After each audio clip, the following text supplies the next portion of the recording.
Forum Purnawirawan Prajurit TNI mendesak DPR dan MPR agar segera memproses surat pemakzulan Wakil Presiden Gibran Rakabuming Raka. Desakan ini disampaikan oleh mantan Wakil Panglima TNI Jenderal TNI Purnawirawan Fajrul Raji dalam sebuah konferensi pers di kawasan Kemang, Jakarta Selatan.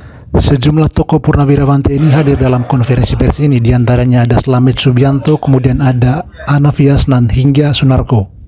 Selain itu hadir juga politikus sekaligus budayawan Ero Jarot, kemudian pakar hukum tata negara Refli Harun hingga Said Didu. Dalam konferensi pers, Fajrul khawatir apabila nantinya Presiden Prabowo Subianto berhalangan tetap dan penggantinya adalah Gibran Rakabuming Raka. Oleh karena itu ia mendesak DPR dan MPR agar segera memproses surat pemakzulan terhadap Gibran. Menurutnya, Gibran telah memenuhi syarat untuk dimakzulkan sebagaimana ketentuan dalam pasal 7A Undang-Undang Dasar 1945. Menurutnya, 3 dari 6 kriteria dalam pasal tersebut telah terpenuhi. Pertama, adanya tindakan tercela yang dinilai merusak martabat jabatan Wakil Presiden. Kedua, adanya dugaan keterlibatan dalam praktik korupsi meski belum terbukti secara hukum.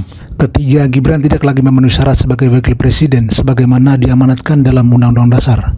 Kalau terjadi Presiden Prabowo Subianto berhalangan tetap diganti oleh yang namanya Gibran Rakabuming. Apa jadinya bangsa ini? Hancur. Jadi nggak usah ditunggu lama-lama mestinya, karena lama terlambat akan nggak ada gunanya lagi, gagal. Oleh sebab itu makanya kita ingatkan kembali, dan saya senang rakyat Indonesia apapun profesinya terus menekan atau mendesak DPR untuk mengambil langkah-langkah sesuai dengan fungsinya begitu. Kalau masalah apakah sudah memenuhi syarat untuk sesuai dengan Undang-Undang Dasar pasal 7A, sudah sangat memenuhi syarat. Kalau di 7A itu ada 6 hal yang tidak boleh dilakukan dan bisa dilakukan, dimajulkan. Sudah memenuhi paling tidak 3 tadi.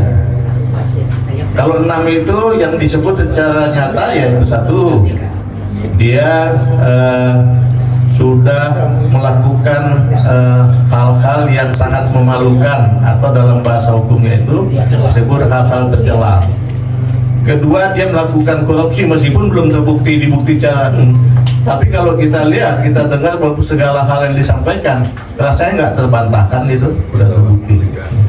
Dan selanjutnya yang ketiga, bahwa tidak lagi memenuhi syarat sebagai wakil presiden. Itu disebut nyata di dalam pasal 7A Undang-Undang Dasar 45. Jadi kalau dari aspek itu saya kira sudah terpenuhi, tinggal sebetulnya DPR mengambil langkah-langkah mengusut apa betul sesuai itu.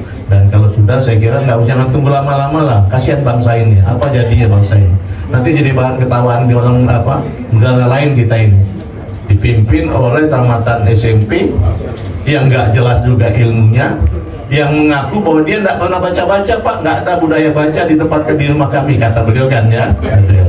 Mungkin budayanya hanya budaya main